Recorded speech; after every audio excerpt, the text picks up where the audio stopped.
بسم اللہ الرحمن الرحیم۔ سامعین اکرام، آج میں بہاولپور کے ایک تاریخی مقام قلعہ دراوڑ کے متعلق معلوماتی ویڈیو لے کر حاضر ہوا ہوں۔ سامعین، صدیوں پہلے یہ علاقہ ایک سرسبز و شاداب وادی پہ مشتمل تھا۔ اسے تاریخی دریائے ہاکڑا سیراب کرتا تھا۔ اسی نسبت سے اسے وادی ہاکڑا کے نام سے منسوب کیا جاتا ہے۔ آہستہ آہستہ یہ سرسبز و شاداب وادی صحرا میں تبدیل ہو گئی۔ دریائے ہاکڑا کہیں ریت کے نیچے غفلت کی نیند سو گیا، جسے پھر دوبارہ کبھی نہ جگایا جا سکا۔ سرسبز و شاداب وادی کی جگہ وسیع و عریض صحراؤں نے لے لی۔ آج اس صحرا میں ماضی کی کئی شکستہ یادگاریں ہیں، جو اس علاقے کی عظمت رفتہ کی یادگار ہیں۔ ان میں قلعہ ڈیراوڑ اپنی پختگی، وسعت، شان و شوکت اور تاریخی اعتبار سے اہمیت کا حامل ہے۔ قدیم وادی ہاکڑا اور موجودہ صحرائے چولستان کی عظیم ماضی کی شاندار اور بے مثال یادگار یہ قلعہ اپنے اندر بے شمار داستانیں لیے بہت غلب ہے۔ اس کی بلند و بالا فصیلوں نے وقت کے کئی نشیب و فراز دیکھے ہیں۔ جنگ و جدل کے کئی منظر، فتح و شکست کے کئی واقعات اس کے سینے میں دفن ہیں۔ آج سے 6000 سال پہلے ملوہا یعنی ملتان اور ہڑپا سے چلنے والے تہذیبی قافلے جو تلمور، سندھ اور مکران سے ہوتے ہوئے مصر، عراق کے عظیم تہذیبی مراکز تک جاتے تھے، وہ ہڑپا اور موئنجو داڑو کے وسط میں واقع قلعہ ڈیراوڑ کی بلند و بالا فصیلوں کے سائے میں ضرور پڑاؤ ڈالتے رہے ہوں گے۔ آج یہ عظیم قلعہ قصہ ماضی بن چکا ہے۔ کب اس کی بنیادیں رکھی گئیں، کون اس کے معمار تھے، کن حکمرانوں کے پرچم سب سے پہلے اس کی پیشانی پہ لہرائے گئے، اس کے بارے میں تاریخ خاموش ہے۔ ہاں، ایک تاریخی روایت اس کے بارے میں معمولی سا اشارہ دیتی ہے۔ صدیوں پہلے اس علاقے کے حکمران راجہ چچا جو ذات کا بھٹی تھا کہ بھانجے نے رہائش کے لیے اپنے ماموں سے زمین کا ایک ٹکڑا حاصل کیا۔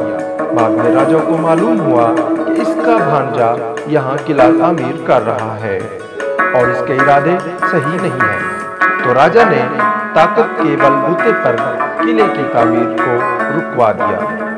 بعد میں راجہ کی بہن نے اپنے بھائی کو خط لکھا کہ تم بھٹی خاندان کے ہو اور میرا بیٹا بھاٹیا خاندان سے تعلق رکھتا ہے، لہذا دونوں قبیلے ایک ہی خاندان سے تعلق رکھتے ہیں، تو تم اپنے بھانجے کو کوٹ یعنی قلعہ تعمیر کرنے دو۔ سامعین اکرام، یہ قلعہ زیادہ تر راجستھان کے حکمرانوں کے قبضہ میں رہا۔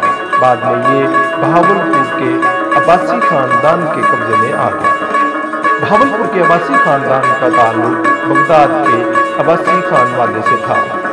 انہی کے دور میں قلعہ ڈیراوڑ کو پختہ کیا گیا اور اچ شریف سے قلعہ ڈیراوڑ تک پختہ اینٹیں انسانی زنجیر سے قلعے تک پہنچائی گئیں۔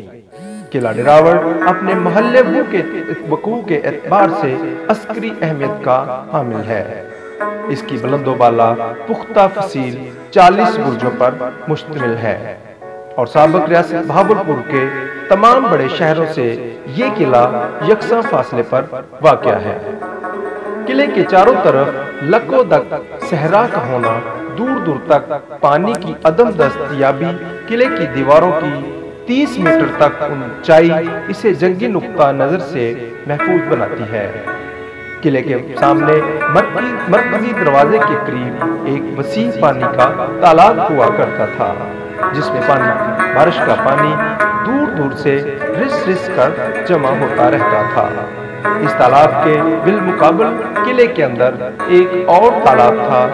کسی بیرونی حملہ کی صورت میں قلعے کی فصیل میں نصب لوہے کا دروازہ اٹھا لیا جاتا تھا اور باہر کے تالاب کا پانی اندر کے تالاب میں منتقل کر لیا جاتا تھا، جس سے حملہ آور فوج پانی کی عدم دستیابی کی وجہ سے محاصرہ ختم کر کے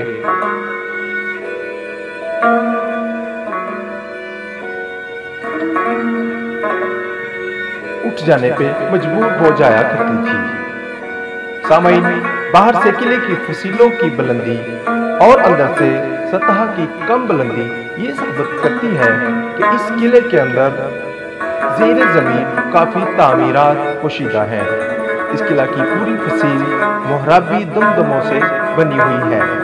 سامعین، اگر غور سے دیکھا جائے تو ہر دمدمے کا ڈیزائن بظاہر ایک جیسا لگتا ہے، مگر پختہ اینٹوں سے تعمیر ہر ایک کا طرز تعمیر اور ڈیزائن دوسرے سے مختلف ہے، جو اس کے معماروں کے حسن ذوق کی علامت ہے۔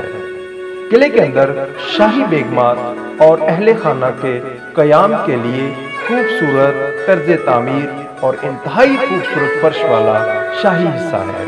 سامعین، اس عمارت کی چھتیں اور فرش لکڑی کے کام والے خوبصورت دروازے آج بھی یہ احساس دلاتے ہیں کہ کبھی عمارت کا یہ حصہ انتہائی دیدہ زیب ہوا کرتا تھا۔ قلعے کے اندر فوجی بیرکیں، توشہ خانہ، خدمت گاروں کی رہائش گاہیں، ان کے درمیان ایک وسیع میدان جس میں 2 توپیں موجود ہیں۔ میدان میں ادھر ادھر پتھر اور لوہے کے گولے بکھرے پڑے نظر آتے ہیں۔